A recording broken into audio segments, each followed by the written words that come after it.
de todas esas nuevas habilidades de los directores, de los líderes.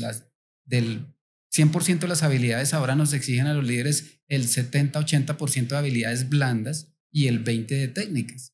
Precisamente por eso, porque como líderes tenemos es que llevar personas, no enseñarles a hacer a las personas. Bienvenidos al podcast donde las historias toman forma y los conocimientos cobran vida. Cada episodio es un viaje enriquecedor donde hablamos de desafíos superados, casos de éxito y lecciones aprendidas en empresas que generan valor, integrando procesos, personas y tecnologías. Si eres un líder en busca de inspiración y con ganas de aprender, este es tu espacio. Este es Strategy Brainbox. Hola a todos y bienvenidos a toda nuestra comunidad Brainbox a este nuevo episodio de nuestro podcast. Hoy con un gran invitado, pero primero me permito presentarme. Mi nombre es Leonardo Pinilla, director de consultoría, y espero que esta nueva entrega realmente sea completamente de su agrado. Con estos nuevos episodios que a partir de este van a empezar a llevarse a cabo, vamos a desarrollar todo el tema de lo que es cultura y transformación cultural. Entonces esperamos que sea de su total agrado y bienvenidos a esta entrega. Hoy contamos con la grata compañía de un gran amigo, experto, partner.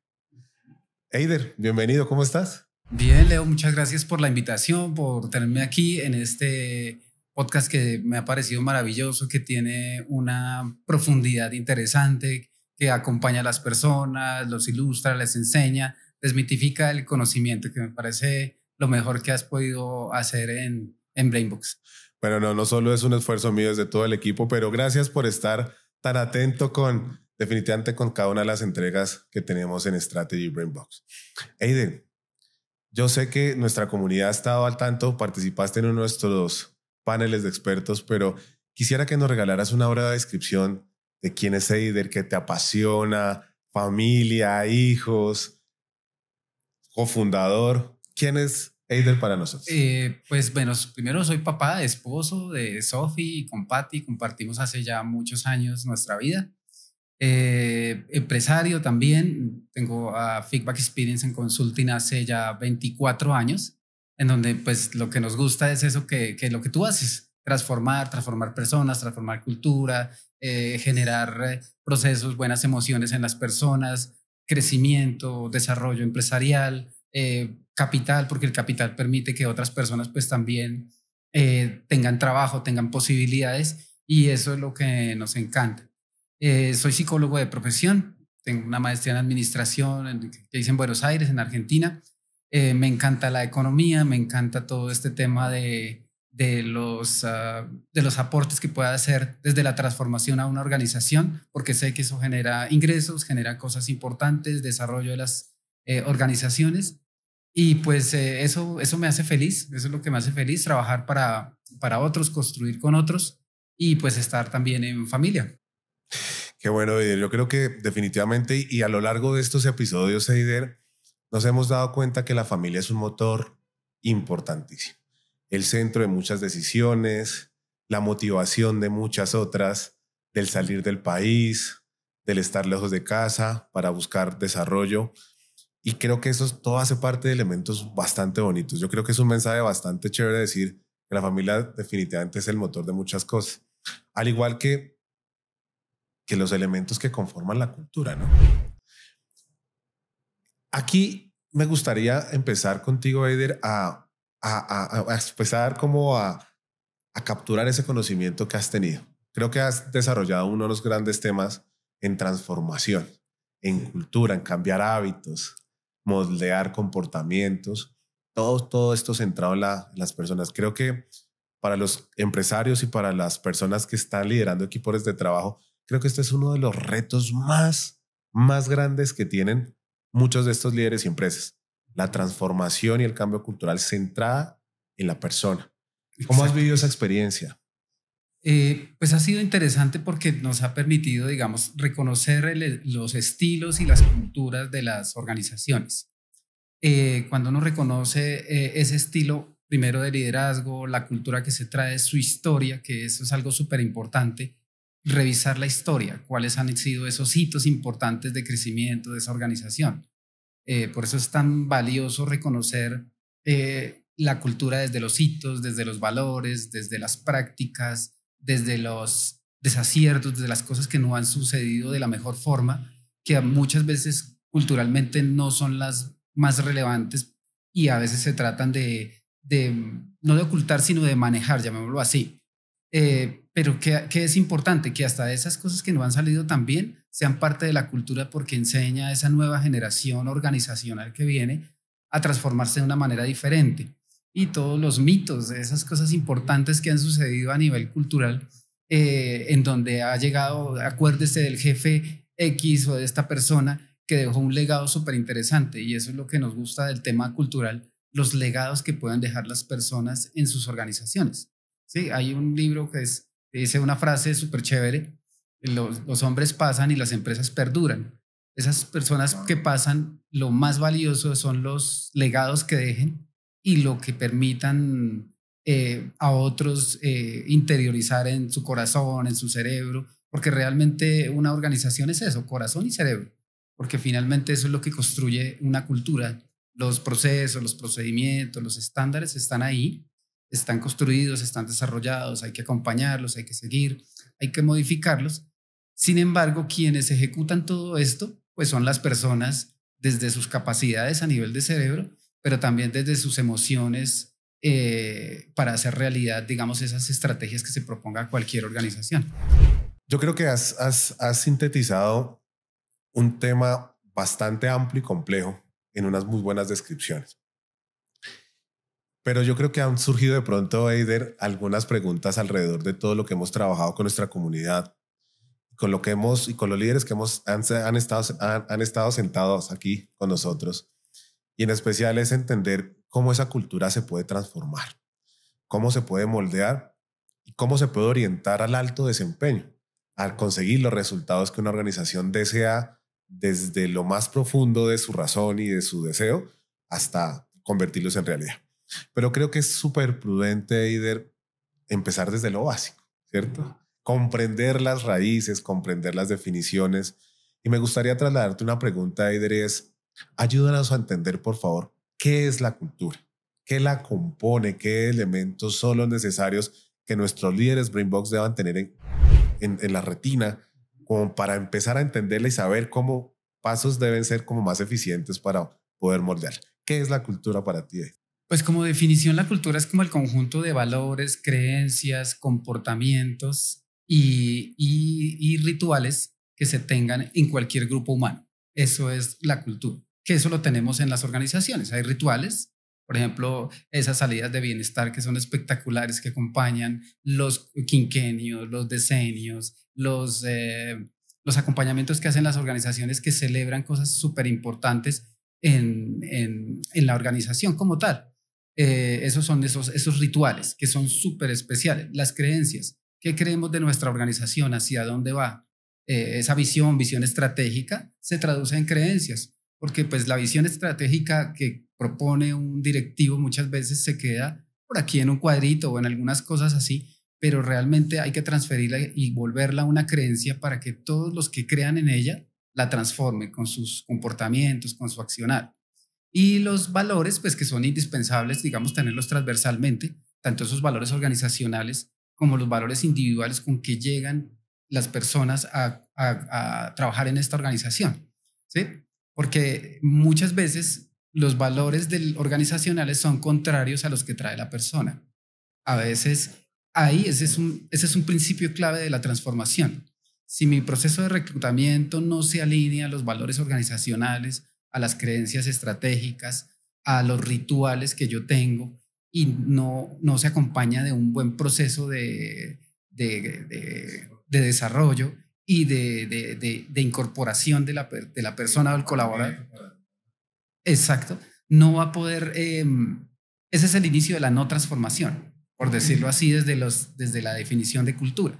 Entonces yo debo tener clara mi cultura para poder incorporar a esas personas que son mis colaboradores, que quiero llevar a buenos puertos con sus planes de desarrollo y todo esto, pero sencillamente sabiendo quién entra a la organización y se adapta a esa cultura.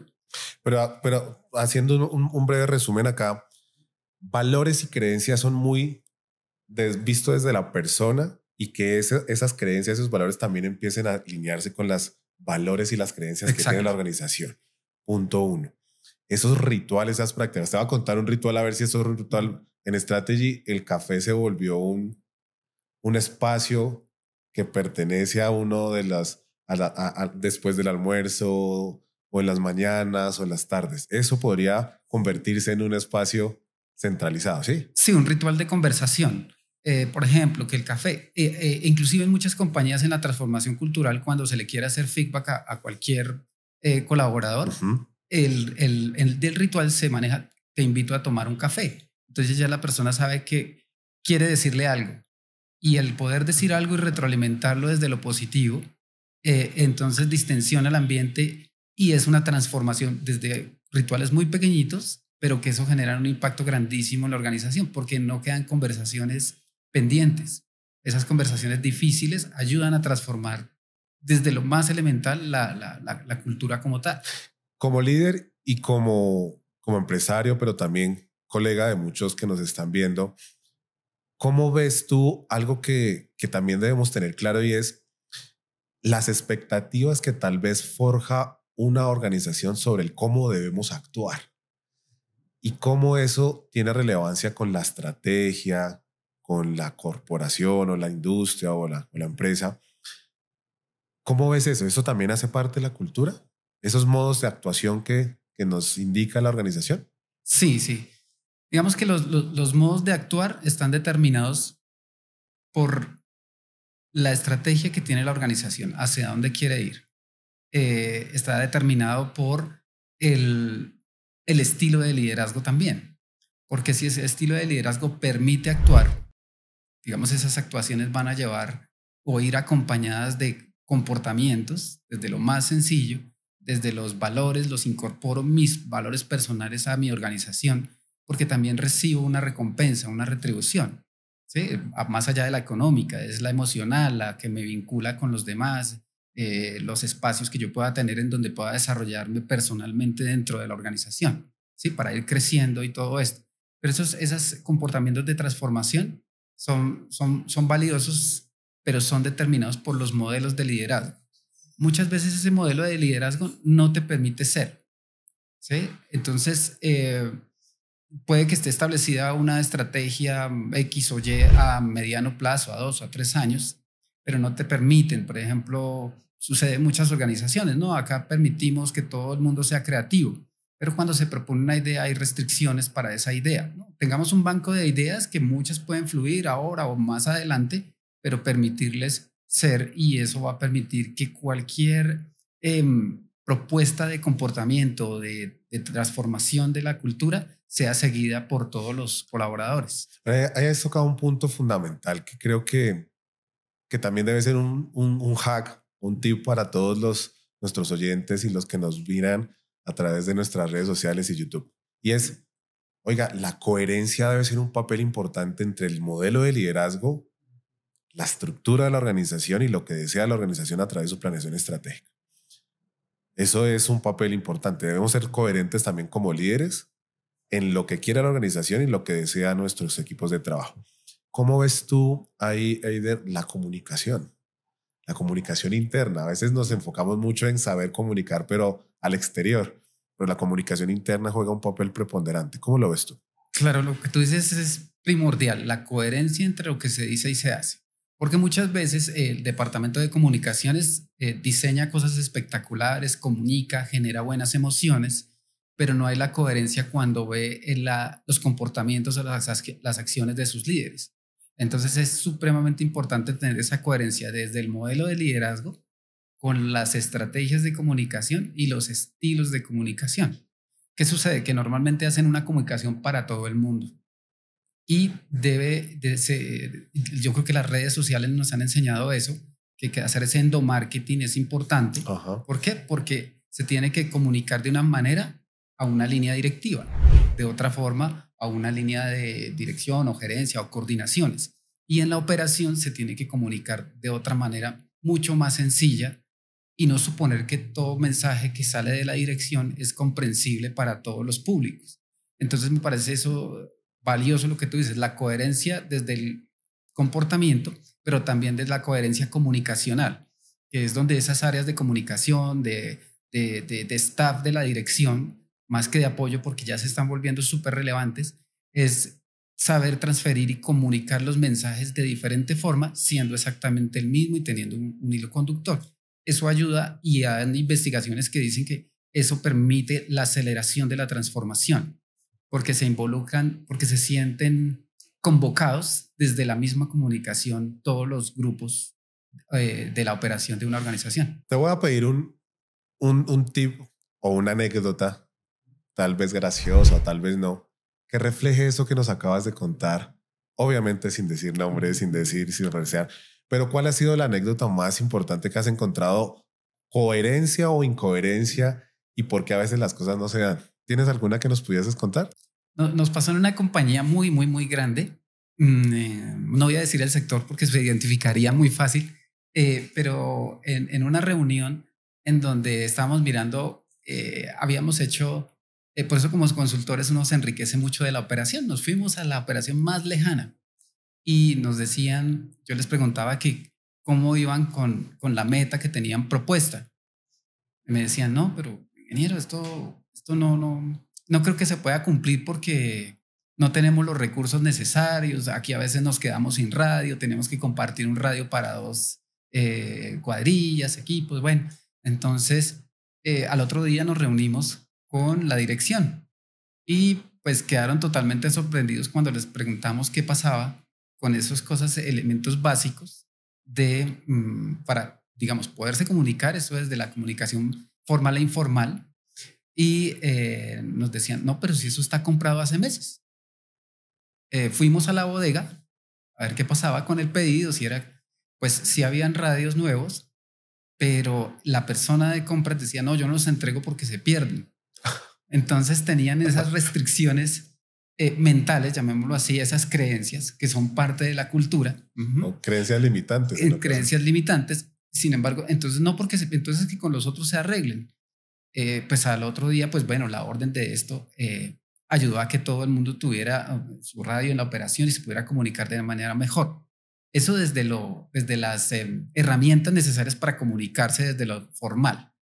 Desde lo informal, estábamos en esa meta, en esa propuesta, en la comunicación. Entonces nos decía la dirección que lo más importante para comunicar teníamos que hacerlo siempre con dibujitos. Entonces yo les decía, pero ¿por qué con dibujitos siempre? ¿Por qué no hacemos un video en un lenguaje sencillo que la gente lo va a entender en la operación? Había otra creencia limitante que decía, no, ellos no lo entienden. Ellos no lo van a entender de esa forma. Tal vez no conocen a sus públicos. Exacto. Cuando les dijimos, listo, a la operación, para que comprendan los niveles de inversión que ustedes tienen en esta compañía, les vamos a dar un curso a la medida de habilidades gerenciales. Muy pequeño, que supieran qué era eso y cómo se maneja un presupuesto. La creencia inicial fue, no lo comprenden. Eso no lo van a comprender. Cuando se hizo el curso, ya lo comprendieron de una manera muy fácil y entendieron todos los esfuerzos que hacía la dirección a nivel de presupuesto para poder recibir lo que recibían. Y fue interesante, y ahí es donde yo digo que como ejemplo es muy valioso, porque la creencia a veces de la dirección es creer que el otro cree ciertas cosas. Y cuando se cree que el otro cree, la comunicación se basa solo en la creencia desde donde inicia el mensaje y no hay una muy buena transferencia. Los supuestos. Has tocado un tema chévere que también salió en otro de los episodios, Eider, y es que definitivamente la cercanía también hace que la cultura y el liderazgo se mueva diferente, ¿no? Que por lo menos tú como líder de trabajo puedas saber cuántos hijos tienen, de dónde vienes, de dónde eres, si te duele o no te duele algo. Esa cercanía también ayuda mucho y eso rompería barreras de las creencias, esas como, ay, yo creo que no van a entender, pero si de pronto también existe esa cercanía, esas barreras empiezan a derribar, ¿no? ¿No crees? Sí, porque tenemos otro ejemplo desde lo práctico. Otro gerente, vicepresidente de operaciones, pues por temas de orden público a ciertas zonas no iba y es comprensible en nuestro país. Sin embargo, pues lo invitamos, pues así como algunas personas prominentes públicamente a veces van a sitios, pero van con cierta reserva y van con tranquilidad. Dijimos, pues hagamos lo mismo. No le informemos a nadie, mantengámoslo en total secreto para que pues esos temas de orden público pues no te afecten. Y finalmente llegamos a un sitio muy lejano y empezó a conversar con las personas, con todos los colaboradores, y los colaboradores inicialmente pues no lo creían, parecía que fuera una aparición divina, porque el gerente nunca había aparecido por allá y menos un vicepresidente. Entonces eso motivó mucho a la gente, se movió dentro de la comunicación informal, que sí los visitaban, que sí los acompañaban, y el vicepresidente comprendió realmente la cercanía, al conocer sus familias, sus hijos. No se habló absolutamente nada de trabajo, sino se generó esa cercanía y esa empatía, que es una de las competencias más fuertes que hay que desarrollar como líderes, que es bien valioso. Yo creo que digamos, como vaya avanzando este tema, me gustaría profundizar allí, porque creo que tienes un tema relevante, y es el tema de competencias, de cómo nos comportamos y esas competencias cómo influyen en el liderazgo, en el equipo. Pero mira que ya hemos abordado el ejercicio de qué es. Yo creo que ya tenemos claro, y haciendo un breve resumen, esos valores, esas creencias, incluso las normas que hemos puesto, los códigos que tengamos en nuestra organización, los rituales, prácticas, la comunicación, el modelo de liderazgo. Yo creo que eso suena interesante, y uno podría, como líder, ver cómo diferentes áreas de la organización se concatenan y hacen un esfuerzo para crear cultura. Desde tu experiencia, Eder, yo creo que suena súper motivador decir: todos nosotros podemos ser transformadores de una cultura. Pero ¿es fácil? ¿Hay restricciones? ¿Cuáles son las más comunes de esas, de poder cambiar y transformar una cultura, sabiendo que un valor se tiende tiempo para arraigarse? Una práctica, una disciplina se arraiga con mucho tiempo. Un ritual se arraiga con mucho tiempo. ¿Qué tantas restricciones, o si es fácil o no, transformar una cultura? Pues no, Leonardo, para nada fácil. Se necesita de mucho tiempo, de inversión, de acompañamiento, de un buen modelo de liderazgo, de una implementación sin afán, o sea, a buen paso, pero sin afán. Se necesitan recursos, que eso es valioso pues para poder implementar estrategias que la gente quiera acompañar, que les recompense algo, porque la estrategia número 1 de la transformación cultural es: como colaborador, ¿qué recibo yo? ¿Cuál es mi recompensa individual? Pero yo te haría digamos, un juego, como si fuéramos asesor y la persona que necesitara un apoyo en este tema de transformación. Imagínate que estamos en una organización en este momento y el gerente nos dice: mire, va a salir, Eider y Leonardo, va a salir la nueva planeación estratégica para el próximo año. A veces hay convicción de que con solo declarar la misión, la visión, los objetivos, vamos a ser grandes, únicos o lo que sea. Ya con eso todo el mundo está encaminado, con esa visión compartida, súper motivado. ¿Te parece que eso sería necesario? Pero sí es necesario también tener claro el objetivo, ¿cierto? Sí, sí. ¿Cómo empezamos a trabajar ese reto que muy seguramente muchas organizaciones hoy tienen, porque el próximo año ya están queriendo hacer algo, transformar, meter más objetivos, metas y demás? ¿Es necesario, o cómo deberíamos arrancar desde ese ejemplo? Yo diría que cuando se empieza con esa visión estratégica, lo primero es lo que hablábamos anteriormente: comunicarlo muy bien y generar una expectativa de obtención de algo positivo para toda la organización, en todos los niveles, ¿sí? Para que ninguno sienta que hay una diferencia, que alguien va a obtener más, yo voy a obtener menos, porque cuando sentimos por recompensa como seres humanos, por economía conductual, sencillamente vamos a creer que vamos a recibir menos, nuestro esfuerzo se decrementa. Así de sencillo. Por eso, clave comunicar a los diferentes públicos. Lo segundo, hacer comunicaciones muy, digamos, precisas y a la medida, de acuerdo al tipo de público y las dificultades que tiene esto. ¿Cuál es? Por decir algo, la coherencia que hablábamos anteriormente al modelo de liderazgo, que incorporen personas que no compartan los valores, que sientan que no hay victorias tempranas. ¿Por qué? Porque si lo ven al demasiado largo plazo, como seres humanos el largo plazo no es algo que nos recompense fácil. Hay mucha incertidumbre de eso. Exacto, genera incertidumbre y hay una desmotivación y por lo tanto hay una baja de la tasa de comportamientos positivos que aporten a la transformación. Pero vamos a hacer un stop ahí. Nos presentamos, tenemos nuestra planeación. Entonces vamos a hacer el ejercicio. Nos pidieron a los dos que fuéramos a comunicar y comunicamos de la mejor manera, involucrando la definición anterior. Hacemos un análisis de qué generaciones tenemos acá y hacemos una comunicación para los millennials, otro para los centennials, otros para los de la guayaba, como otros para todas las generaciones. Hacemos comunicaciones completamente definidas. ¿Será eso suficiente? ¿O tal vez empiezan a generar dudas, miedos, sensaciones de que eso qué me aporta a mí, cómo me involucra esto? Porque también hay miedos que nos han trasladado a través de consultas y es, pero esto es para la empresa, ¿yo qué gano con eso? Como que el esfuerzo es solo para la empresa y yo, ¿cómo voy ahí? Ese cambio y esa restricción, ¿lo has visto? ¿Cómo se gestiona eso? Pues desde la experiencia, lo más valioso es detectar esos embajadores o esas personas que, digamos, de manera sencilla, tienen una comprensión más rápida, porque la comprensión no es inmediata. Hay algunos que lo comprenden más rápido, las visiones de largo plazo. Entonces esos embajadores, después de comunicar en cada uno de esos segmentos generacionales, que muy acertado lo que tú mencionas, detectar y determinar esas generaciones y cómo contribuyen y de qué manera les interesa contribuir, porque ahora es cómo les interesa contribuir. Porque si no me interesa contribuir aquí, pues sencillamente me muevo y el tema de la transformación se va a volver un poco paquidérmico si hay demasiada rotación, que le pasa a muchas empresas. Empiezan un proceso de transformación, no lo saben comunicar generacionalmente y se les van. Y entonces hay que volver a comenzar.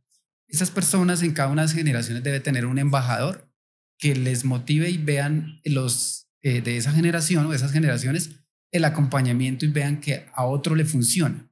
Cuando eso funciona desde la comunicación, cuando ven a todas las generaciones reunidas y traen buenas noticias respecto a cada uno en su trabajo, eso multiplica mucho más rápido los adeptos. Van a empezar a construirse mucho más fácil las transformaciones.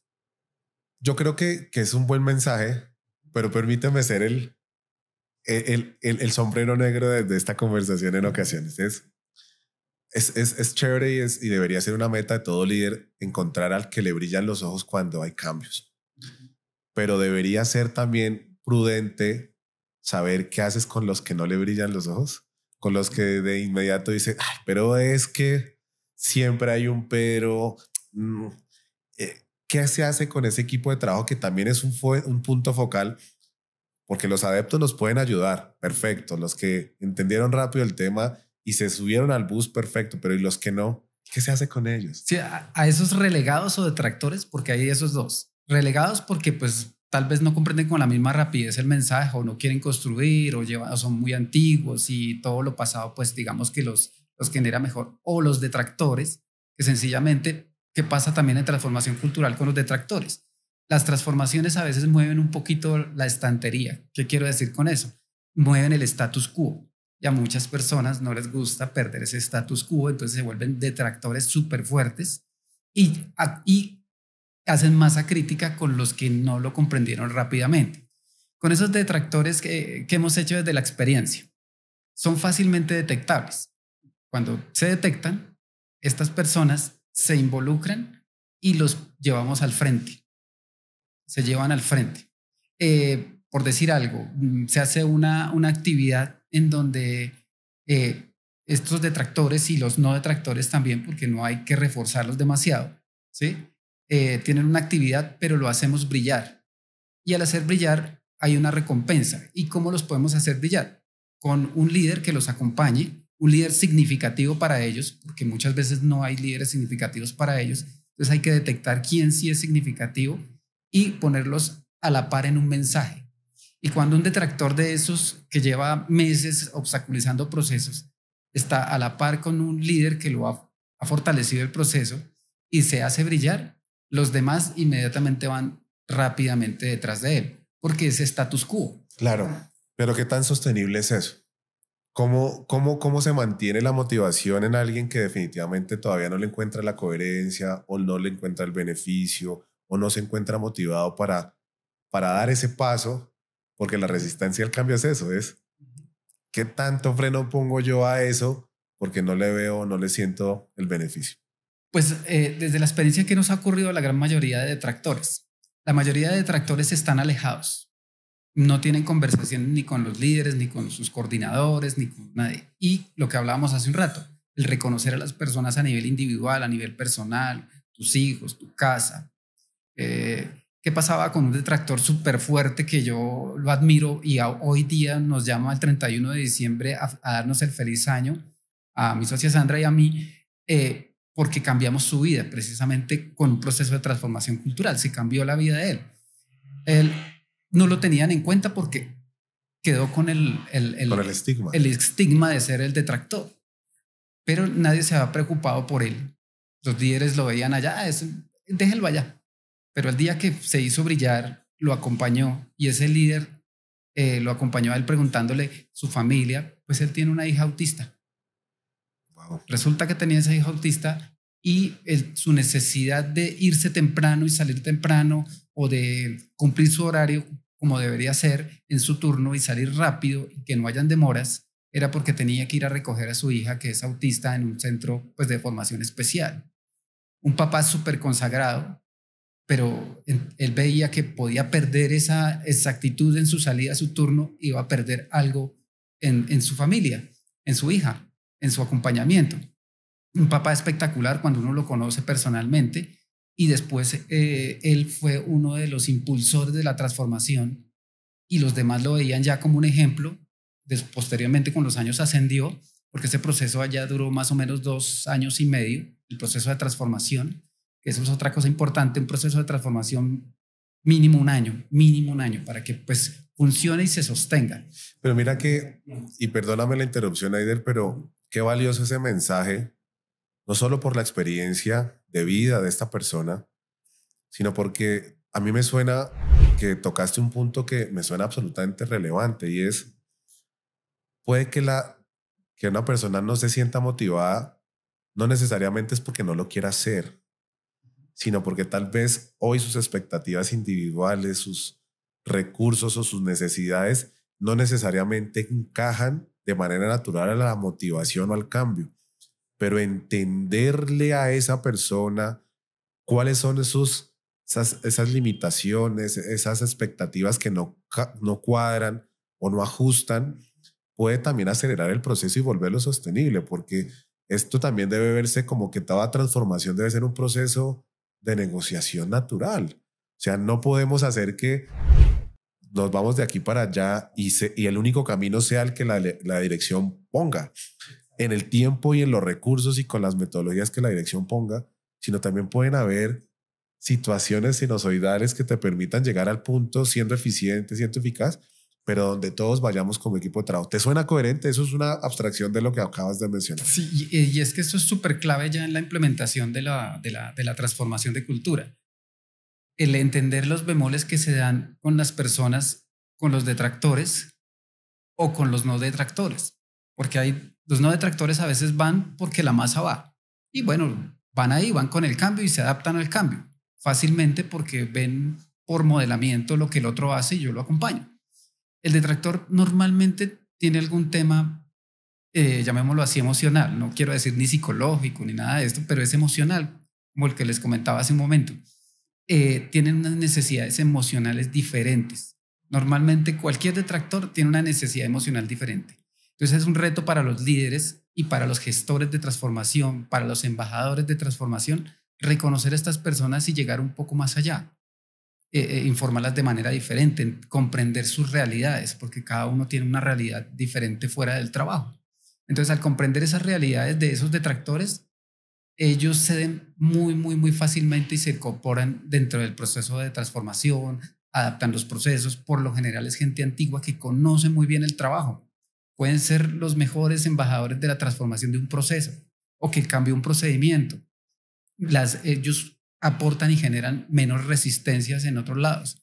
Entonces eso es clave, y clave para mí, los líderes deben incorporarse un poco más allá, lo que hablábamos hace un tiempo con Leonardo, de todas esas nuevas habilidades de los directores, de los líderes, del 100% de las habilidades ahora nos exigen a los líderes el 70-80% de habilidades blandas y el 20% de técnicas. Precisamente por eso, porque como líderes tenemos es que llevar personas, no enseñarles a hacer a las personas. Claro. Y eso sí que lo afirmaría yo, porque en mi experiencia laboral me he dado cuenta que las habilidades blandas son un potenciador increíble en todo esto.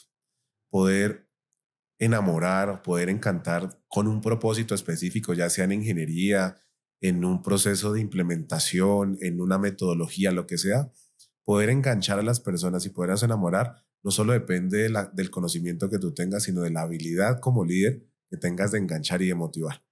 Eider, yo creo que definitivamente esto nos podría dar para muchísimos episodios más, pero quiero hacerte la invitación de que nos acompañes en los siguientes para resolver temas como diagnóstico, como cuáles son esas metodologías que nos pueden ayudar a potenciar y cómo se le puede hacer un seguimiento a toda esta transformación, porque hasta ahora estamos como vislumbrando qué es y qué restrictores tiene. A toda la comunidad los invitamos a que nos hagan cualquier tipo de pregunta, que nos hagan llegar sus inquietudes para poderse trasladar a Eider, al equipo y a nosotros mismos para ver cómo podemos ayudar y entender esas restricciones que ustedes han tenido en sus procesos de implementación. A toda la audiencia, muchísimas gracias. Nos vemos en nuestro siguiente episodio, profundizando tal vez sobre temas de diagnóstico y cómo transformar esta cultura. Muchísimas gracias a ti, Eider, y te espero en el siguiente episodio. Muchísimas gracias a todos ustedes y nos vemos en nuestra siguiente ocasión. Síganos en redes sociales y por favor compartan este contenido si es de su agrado o creen que alguien lo puede utilizar. Nos vemos en el siguiente episodio. Bienvenidos al podcast donde las historias toman forma y los conocimientos cobran vida. Cada episodio es un viaje enriquecedor donde hablamos de desafíos superados, casos de éxito y lecciones aprendidas en empresas que generan valor, integrando procesos, personas y tecnologías. Si eres un líder en busca de inspiración y con ganas de aprender, este es tu espacio. Este es Strategy Brainbox.